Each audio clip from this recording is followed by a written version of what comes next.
I was rather abruptly, not so rudely interrupted. But I think we were talking about the V5 document, right? So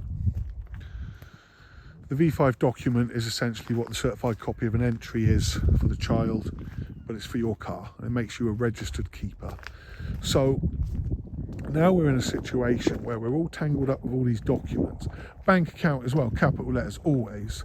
Interestingly, there is a spur off of this. There is another reason that they need to incorporate the name, and that goes back to contract law. Because this is just a messy little natter. I'm not doing your presentation, I'm just nattering here. Little thoughts for you. So in contract law, we know that if you want to do a contract, it needs to be two of the same kind. So a corporation, a company, and a man or a woman cannot do business. So Jane can't go and do business with Sony Limited. Sony Limited can't do business with John. John and Jane can make an arrangement. John can cut the grass. Jane can agree to pay him 50 quid. You've got a contract between two living entities there. If you want to do business with a company, well, you need a contract. Now, they can do a unilateral contract with you, one-way contract, because you've got no director at the helm of your corporation. So there's no one for them to talk to. They can just do whatever they want. The name is implied. When you express it, remember there can only be one in the whole of the world. When you express that name is expressed now. It exists, and you've made it on the public record. So now they need a bilateral contract because that company has a director and a person of significant and a PSC, a person of significant control. So if you want to go down to the shop and use the bank's money and buy yourself a can of fizzy pop or a packet of crisps or a pepperami because it's a bit of an animal, well, you can't do that without being a company. You can't buy from a company if you're not a company, but you are, because your name is in capital letters. Oh, I used cash. Where'd you get the cash from? The bank. What's on the bank account? Capital letters. So they had you already set up as a company, but it was implied because it never said limited after it. It wasn't a private limited company. It was an implied, unexpressed company. And a company, again, is maritime. Let us not forget that you get a company of soldiers, a company.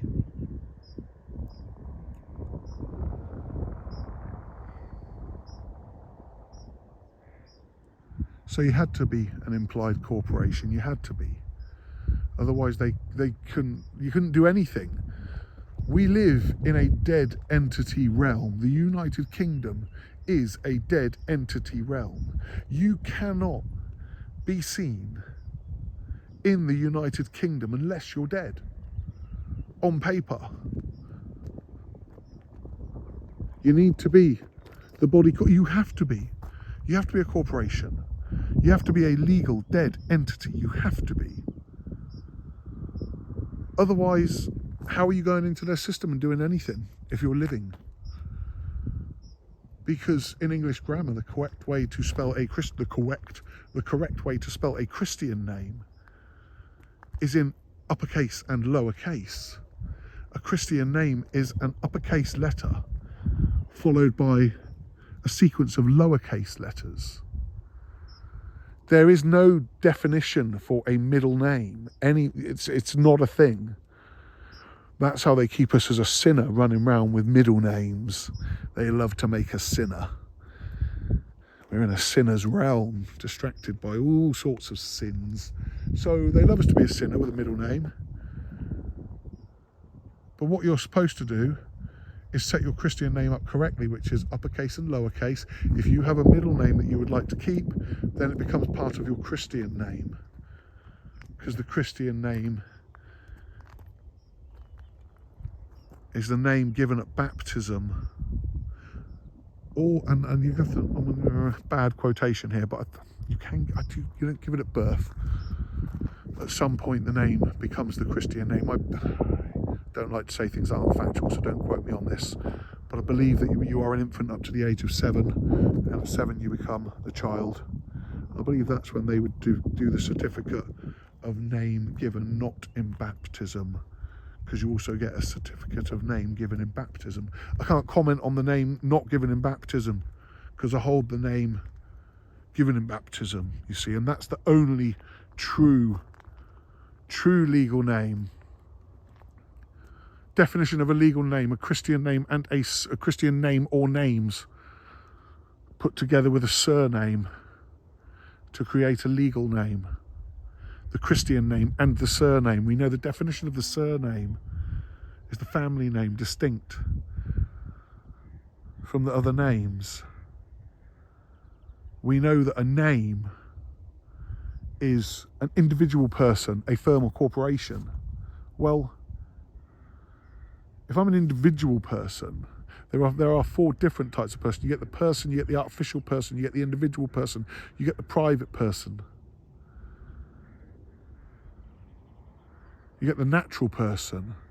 So it's the natural person, the artificial person, the private person, and another one. It's very confusing. You better get into your people and know what you're saying, because I ain't got a clue what I'm going on about, right? This is just food for thought, not advice, just an opinion based on quite a few facts. But as you can see in my mind, there's a lot to get out, and I don't really do that very often, so you'll have to excuse me.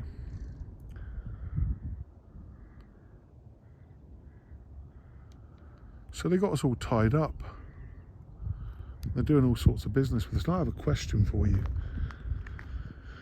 If you have expressed that name, and there can only be one, and as you express it and set it up in England on Companies House, as you're setting it up, you put the standard industrial code, the SIC code, as 99999, 5 nines. You will see that the SIC code can be for a dormant company. Okay, so let's set it up dormant. If the company is dormant and sat on the land, it means it cannot trade. It's not in the Sea of Commerce, remember, the United Kingdom. So if it cannot trade, and no one can trade with it without a contract, because there is now a director, then how do the police, how do HMRC,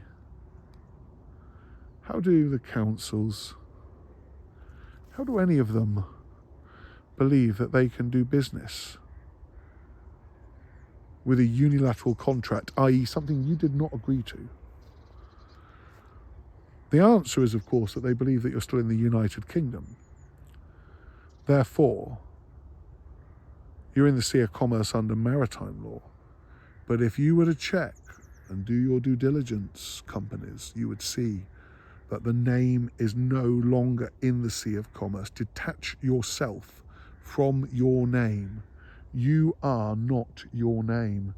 They stuck it on you, and you believed it. Why wouldn't you? The indoctrination runs so deep. You're taught in school. Are you here, John? Yes, here. At work, on your pay slips, on your back, everywhere you look, everything. It's all about your name, and you believe you are the name. You forgot that you were a soul in a vessel. They see your body as the vessel. When you look And again, I can't remember this exact one for you, but I'm going to try. They see, okay, so a vessel or ship. It's okay, so it's maritime. It's for the passport. So they see it like, they see your body as the vessel. It says that the ship is seen as a vessel. When you look up what the vessel can be, it's like ships or other craft. Goes on to elaborate that you need to be able to float on water. Our bodies are waterproof. They float on water. They see our bodies as the ship, and they see our souls as the captain. But they want to own that. And they don't want you thinking about that at all. They hold your souls. This is what they try to do. We are in an ecclesiastic realm, men and women, of this wonderful, wonderful realm. And it is our duty, to clear up this mess. So if your name is now a dormant piece of intellectual property, active on Companies House, but dormant in status, cannot trade, will not trade, how is anybody writing your name down in capital letters ever again, which they need to do as a company to do contracts with you? How can they ever do business with you unless you give them express permission? They were doing implied permission for a very, very long time there with their unilateral contracts. Now, all of a sudden, you need to write to them from the company name and say, hi, Bournemouth Council. We've recently taken over John Henry Doe Limited, and we've been looking on our files and we can't see any paperwork, and we wondered if there was any contracts between our company and yours, Bournemouth Council.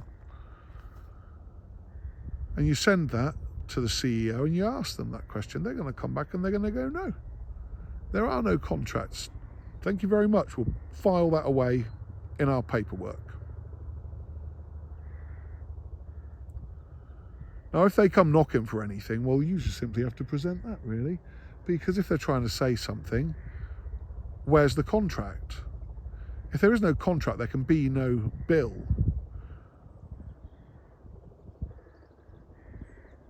And you have a letter from the council saying that there is no contract. So without a contract, again, how's that happened? And don't forget, the company could then go and purchase a trademark and hold that as intellectual property. You could give your trademark provisions of a nominee director, class 35, amongst other things. Now, if you ever go to court, all of a sudden the courts have a problem. They try to make you something you are not when you enter the realms of the courts. The courts, again, are ecclesiastic. Look at them. The judges in their black gowns with their white headpieces, just like the Grim Reaper, right? Reaping your soul, taking your time and your money. Now, that's okay if somebody's done some bad, evil, that's fine. Okay, but if you've created no loss, no harm, and no injury, why are you going through the torment that they are putting upon you? They take your sweat and toil in the form of money, your time, and others are less fortunate. All because they incorporated you